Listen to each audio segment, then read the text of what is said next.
Good afternoon, everyone, and welcome to episode 13, can you believe it, of EDspresso Café. I am so thrilled this afternoon to be joined by a very well-seasoned educator, Cheryl Douglas, and a good friend of mine, who is going to be exploring some beautiful things with us as we chat about inquiry and inquiry-based learning in life sciences. So welcome, Cheryl. Thank you for being here. Thank you. It's awesome to be sharing a cuppa with you again.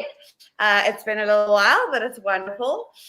So you have a very long history with inquiry. Very long. I guess you could call it that, right? Do you want to take us back to sort of where your relationship with inquiry all started and kind of how you find yourself in this space? I actually think it was in the last century, literally. In another life. So I knew nothing about inquiry-based learning, but our deputy at our school got this extraordinarily bright, sparkish idea that what he was going to do was have all the grade 9s in one venue, all 150 of them, and there would be something called integrated studies. Mm-hmm. And we had one meeting where most of the teachers thought this was the worst idea they'd ever heard. And I thought this looked like a lot of fun, except I hadn't gone through any of the basic things like, were the other teachers going to arrive? And no, they didn't. So we'd have 150 boys stuffed into an old gym where they had no idea what they were doing. I had no idea what they were doing. And the only thing was to try and keep them quiet for 45 minutes. It was hell. It was beyond hell. But at the end of that, instead of being completely put off the idea that kids should be allowed to investigate, I realized that it was a brilliant idea. But the only thing is that there had to be a little bit no, there had to be more planning to it, and that planning had to be structured both from the perspective of the teachers, and the teachers need to know what they were doing. Otherwise, the kids couldn't possibly figure it out. So Trevor McKenzie, who I'd never heard about at that stage, has a wonderful thing where he sort of describes how inquiry-based learning should be very structured. And so then we start. Let me grab it and then we can. Oh, okay. Because he does this amazing thing where you realize that you don't just walk in there and put 150 kids in one venue and get them to do what they like. Right. The structure, but it's also the teacher that has to learn what they're doing. Have you got this? Oh, that's fantastic. Yes, that's exactly what I was looking for. So he starts off with the idea of structured inquiry, where the students are following the lead of the teacher. And that's what we did next. So in small ways, in grade 8 and grade 9, we started doing structured inquiry and then a bit of controlled inquiry and then guided inquiry. And eventually, in this century, we landed up doing free inquiry. So we did a lot of things. All of it was along the ideas of, oh, well, I don't know the answer to this. And it's fun to discover what the kids come up with. And I think all teachers know that. You know, when you're teaching and you don't know what you're going to get, and often what you get is better than you can imagine. Right. So one of the biggest things with inquiry-based learning is the kids would say, well, what did you want? And I'd say, I'm going to spoil it. If I tell you what I want, then I'm not going to get what you can produce. And so often what they could produce is 100 times better than anything I could ever have done. So I have this one. So I think he was. Sorry. No, I was going to. I think you're almost starting to answer my next question, but I think my question is like, what is it about inquiry?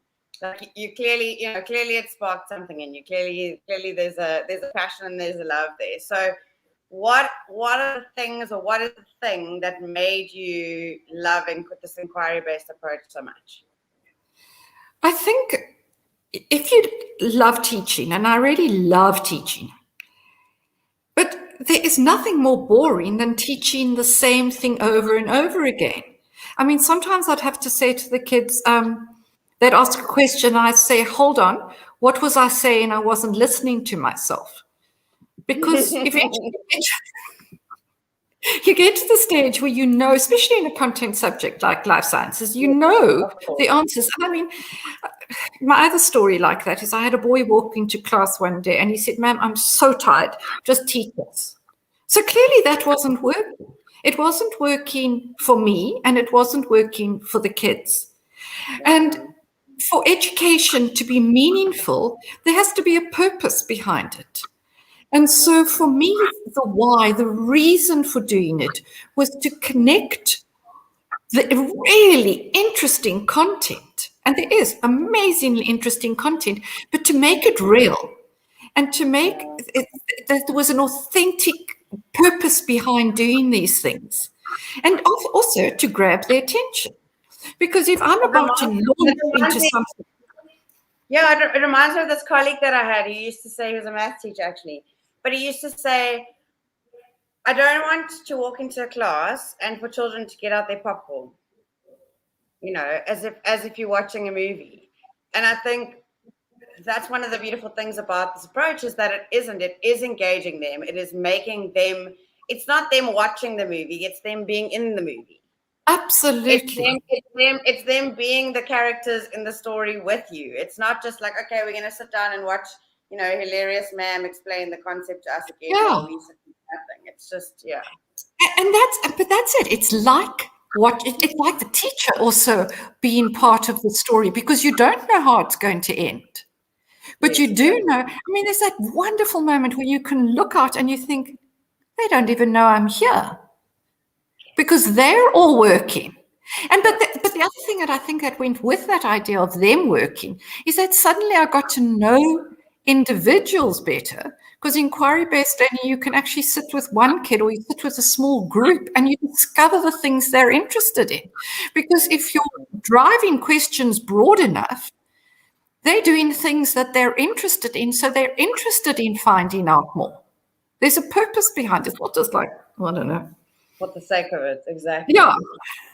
Okay, so I'm gonna play devil's advocate here a little bit, because I spend a lot of time talking to teachers, and then I'll tell them similar things to what you've just told me, and then they'll say, Lindsay, that's lovely, but we don't have time.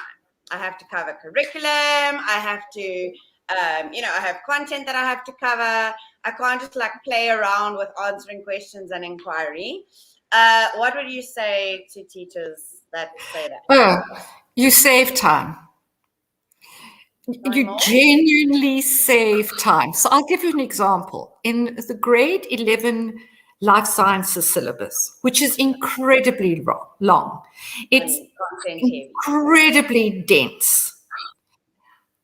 Well, the first thing to do is look at the curriculum and see what do they really need to know. In every subject, I'm sure, but especially in life sciences, there are some things that I think the people drawing up the curriculum thought, let's see if we can bore both the teacher and the kids to death. Yeah. So if you read something and you think, if I have to teach this to the kids, and then you nod off, clearly they're going to nod off. Of course. So very specifically in grade 11 is you can cut down enormously. And I can talk about some of the ways we cut down.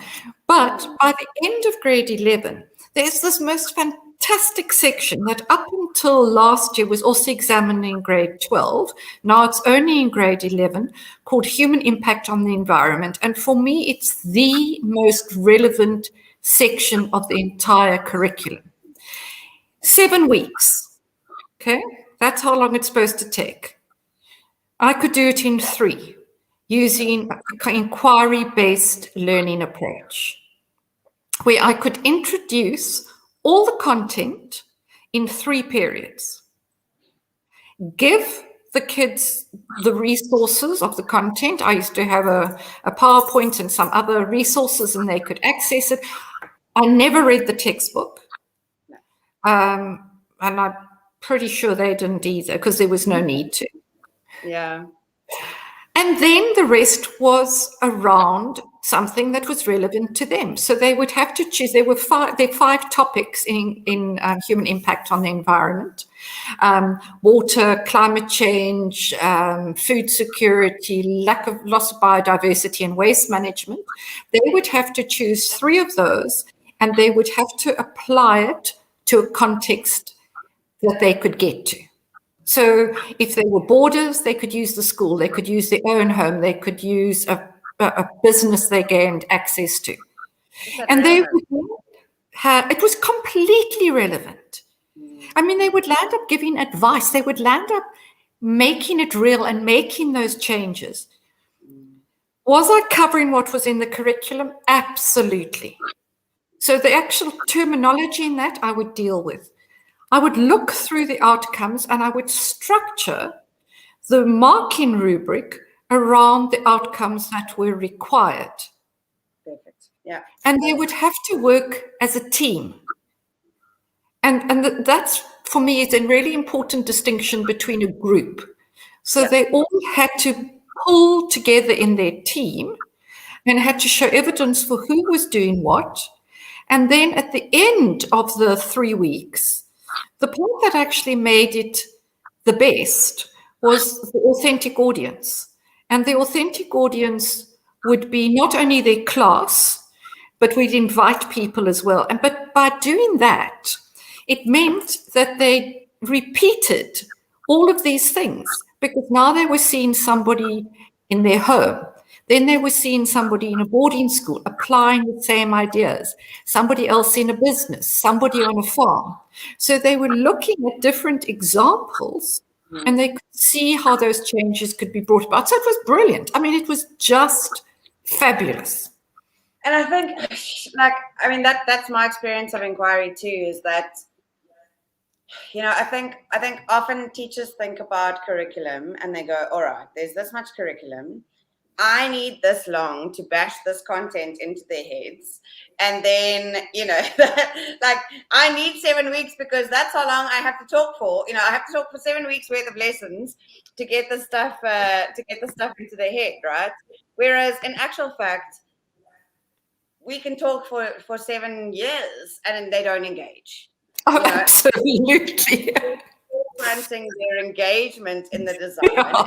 Like, what are the things that I actually need to teach? And I love that you mentioned, I covered the definitions with them. There was an element of traditional teaching, which I think is really important, because I think a lot of people think about inquiry and then it's like this whole different story and chuck all of the traditionality out of it. And that's not the case. I think it is really being intentional about what am I going to teach traditionally, which is what you've kind of touched on. And then where is there the most value in the students actually engaging, hands-on application, discovery, inquiry of that content, because that's learning that lasts. That's what sticks, right? Oh, absolutely. That's what and the thing that one has to keep in mind with this is, up until the end of last year's matric exam, this was examined in grade 12. They did this in grade 11, and they wrote the exam at the end of grade 12, and they could remember it. Yep, because it was real, and they could apply it. And that's the other thing, they could apply it to other situations. There wasn't just this case of, she stood up there and she rambled on about, I don't know, the African potato and something or other. I don't know, because I haven't read it, but there is African potatoes mentioned. Because it was real to them. They could actually think, all right, so when I went to that company, I looked at what they did to save electricity. I looked at what were their water management. I looked at how they got rid of waste. So when there's something to interpret, they had something to call back on. Absolutely. And then, so I'm starting to understand your approach to looking at a chunk of content and going, right, what are the real essentials? What do they need to learn this? Why do they need to learn it? What is what are the things that I actually need to teach them? And what are the things that they can learn through discovery, exploration, etc. Yeah. But I think in terms of preparing students, are there things that you think are important when you are preparing students for this kind of learning? Because obviously it's very different to traditional teaching? Yeah. So I think that by the time I was doing this with grade 11s, we had introduced it to them from grade 8. Okay. There were tiny little bits, and it doesn't have to be huge. It can be, there's certain things I really hate teaching. And you know what it's like? It's a Friday, the last period, and you don't feel like teaching, and the stuff is so boring.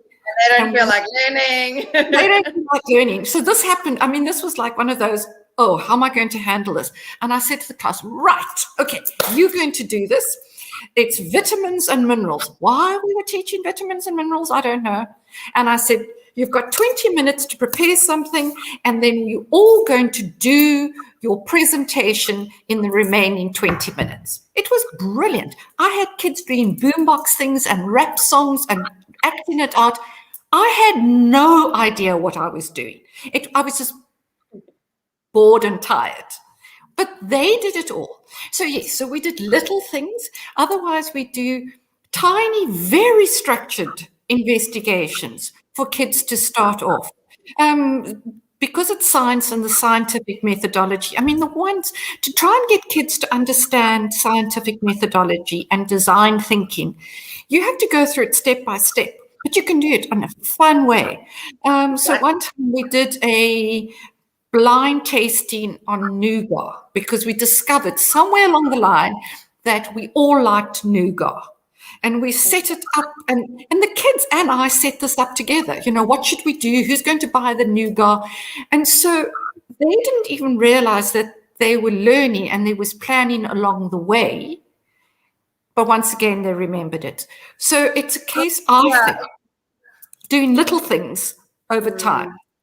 I was going to say, because I think, inquiry it's almost a disposition, right? It's an approach to questioning. It's looking for answers. It's that real openness to discovery and exploration. And I think it can be daunting for students who have been, living the popcorn education lifestyle, sit down in lesson, sit and get kind of mentality, as opposed to like, right, hang on, we need to make our own popcorn and we're going to be in this movie, So I think it is really important that to see that you can develop those skills and those dispositions that, almost the disposition and the skills that go with them, to prepare students for deeper and kind of greater and more meaningful inquiry. I think it's a really important thing to think about, and also to not be put off by when students kind of initially, if you chuck them in the inquiry pool, even if you put them in the shallow end, that they kind of like, oh, hang on, what is this? I don't know. And to almost expect a little bit of resistance and kind of coach them through that, Yeah, right? but that's what I also found really worthwhile, because if they step a smidgy out of their comfort zone, they're going to start asking questions. But then those questions are going to be far more relevant than if I've sat there and told them stuff, and then they're going to say, is this on the test? Yeah. So the questions, so if you walk around and you see that 4 groups are asking the same things, then clearly we need to stop and we need to go through that. And whether that is content or context or scaffolding, you can see where they're getting lost. Whereas you often can't see where they're getting lost when you, the sage on the stage, doing all the bits. And I think it's a really exciting way, I think, to utilize expertise, right? As a teacher, you've taught the section a million times and you know all of that, and it's to kind of go walk around the room and go, okay, hang on, there's a missing thread here. We're kind of missing this thing. All right, everybody, let's just bring it together quickly. Let's just untangle this thread. Okay, right, everybody's got it. Okay, great. And then kind of carry on. And for me, that really is, it's real. It's student-centered teaching, but it's also reflexive teaching. It's also tapping into your understanding as a teacher and your expertise and letting that guide the learning. So before people that are watching, teacher. Because we can just talk all day about this. Oh, absolutely. I want to know from you, can you take us through that grade 11? It sounds fascinating. Can you take us through a little bit of the learning journey of that grade 11 human impact on the environment? So kind of in a little bit more detail, what did you ask them? What was the driving question? Kind of how did you scaffold that learning journey specifically, just so that those watching have a sort of a concrete example of what you're talking about in the context of life science? So at the beginning of the year, and this is relevant because there was a lot of skills development during the course of the year. So if there are life science teachers around, they'll know there are things like or animal diversity and plant diversity. And that was fairly structured, but content limited. And at the end of that, the kids would have to do a presentation generally, or they'd have to make a movie. So we were teaching them the skills, and they were actually presenting during the course of the year. And what they were also doing is that they were actually marking each other's work. So they would all have a rubric. They would sit and they would mark. And I had power of veto.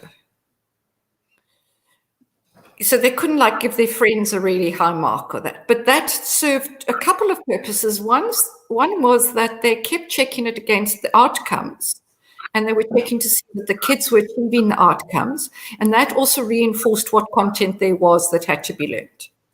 Then when it got to the section on human impact on the environment, there are these 5 sections. So it's climate change, water availability and quality, food security, solid waste management, and loss of biodiversity. And you can take any context and you can see, I mean, just think of your own home.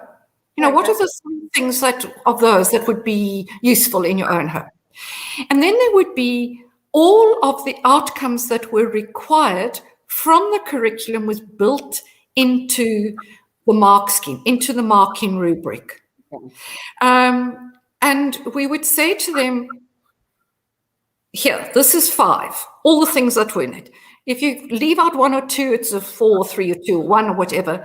So what they were also reinforcing in reading the marking rubric was what content had to be included.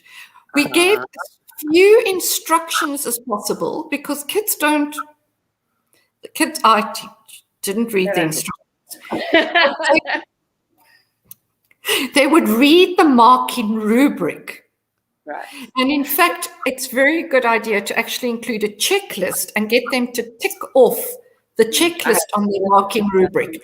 You know, have we done this? Have we done that? Have we done this thing? And then we would set the scene. Now, setting the scene would be the sheer content would be the PowerPoint, all content. This is it. Here, all your little factual things you're going to have to learn. And you're going to regurgitate that at the end of matric, or it's going to be more interesting if you're going to be asked at the end of grade 11. And then also to grab the interest. You know, there are so many videos around, or you look at whatever's happening in the world at the time. So now, I mean, if it was now, I'd look at droughts in the Eastern Cape. I would look at fires in America. I would look at flooding in Europe. And you show them videos on that and you say, hang on, why is this happening? You know, why is there no electricity? What is the load shedding? So you take it back to something that has affected their lives as much as possible. So bringing it back to where they are at. I was saying, especially with teenagers, because they really. Yeah, you have to. I mean, like, really, if you're going to talk about something make it about them. Yeah. Yeah. So, I mean, like, yeah, just slightly off topic. If you're doing grade 9s and you're doing the nervous system, we'll make it about the teenage brain. Then they'll grab and pay attention. So the way you used to then try and contextualize it. And look, you get kids at different levels. So the ones that struggled would do something that was very, very concrete. We'll look at the kitchen in our boarding house, and we'll go there and we'll watch what everybody is doing, and we'll interview them and we'll ask them questions. And then we will present what they are doing about water, electricity, food security. This much gets thrown away. Aha! And if you find that out, and I would then sit down and I'd say, what did you find out? Well, you know, ma'am, when this gets served, most of it gets thrown away. Ah, that's interesting. What do you think you could do about it? Well, maybe we could go and talk to the company that's running it and explain, but because now they've got photographic evidence, they've taken photos of all these things. Maybe they can now set up a meeting and explain that on these days when this is served, it's all going to waste. And they would do things like that. Yeah. And the group that I'm thinking of at this stage they were very nice boys, but they were not strong academics. But they went then and made a difference. They had all of this. They said, man, there's no point in this doing. Then what was their presentation? They'd stick to their rubric, but they then showed a difference that they had made in their own environment. And you could see their confidence increasing. And when they had to do a presentation, the presentation was also better because they were talking about something they'd done. Not just something that they'd grabbed off and stuck a picture up. They had photos of themselves doing these things. And so it was fantastic. And I was always amazed. I'm just thinking like, make it matter. I'm just listening to you and I'm kind of trying to draw out sort of really simple key tenets. It's like, ask yourself, is it relevant? I mean, don't get me started on people that teach like grade 1s to count using apples. I'm like, do we live in Elgin? Is this something that we see? No. Yeah. But it's that relevance. It's connecting it to students and their immediate environment, but also, I mean, I know you're a sustainable goals, a fan, and as am I, but it's kind of connecting it to students' immediate environment in such a way that it then becomes clear to them how within their reality, the solutions and the answers and even the questions that they find can get us closer to achieving those global goals. And I think it's that authenticity throughout. It's presenting to a real audience. It matters to me. It's relevant. And even as a teacher, I think it's that authenticity of, why am I teaching this? Do I know why I'm teaching this? Have I even thought about it? And like, for me, that's the one word that just comes to mind again and again. It's that authenticity. Is it real and does it matter? And if I as a teacher can't answer whether it's real and whether it matters, then how on earth can I expect students to come with me on this journey? Oh, you can't. I mean, there were some things there were some things that are so boring and that were needed for matriculars. I would say to the kids, I cannot teach you dentition. I can't. Okay. You have to learn dentition, but if I explain it to you, I'm going to fall asleep. So this isn't going to be helpful. And that's why teachers need to take some control. They can look at the curriculum, but we all teach different people. Those curriculum is designed to meet, I don't know, everybody in South Africa. We don't teach everybody. We know the context of our own kids. We know what's relevant to them. We know what are their concerns. And if we reach them with all of those things, at one end, it can be food wastage. At the other end, it can be food security. We don't have enough food. We don't know where the next meal's going to come from. So you can't teach food security in the same way at a school where the kids are on a feeding scheme as you can teach it at a school where kids are wealthy. It's just different. So teach it differently. Absolutely. And don't just tell them what it is. Show them and let them discover how they can do it. So, I'm so with you on all of that. I want to know from you, if there is a teacher watching this and something is connecting and they're like, okay, I think I can maybe explore this inquiry approach. I mean, obviously, we need to support teachers and all of that, but what advice would you give teachers who know the limitations of the current system, who kind of like, I see a problem here and I'm willing to try something different, but I'm not quite sure? Can I tell you my philosophy on teaching? Sure. If it doesn't kill anybody, try it.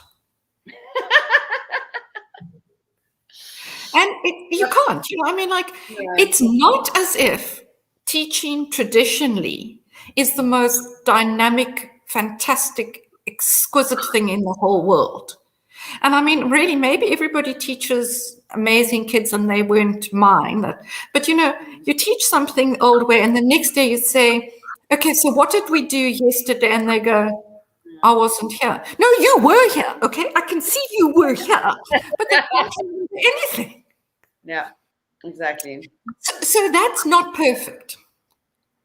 So try something. That's the first step.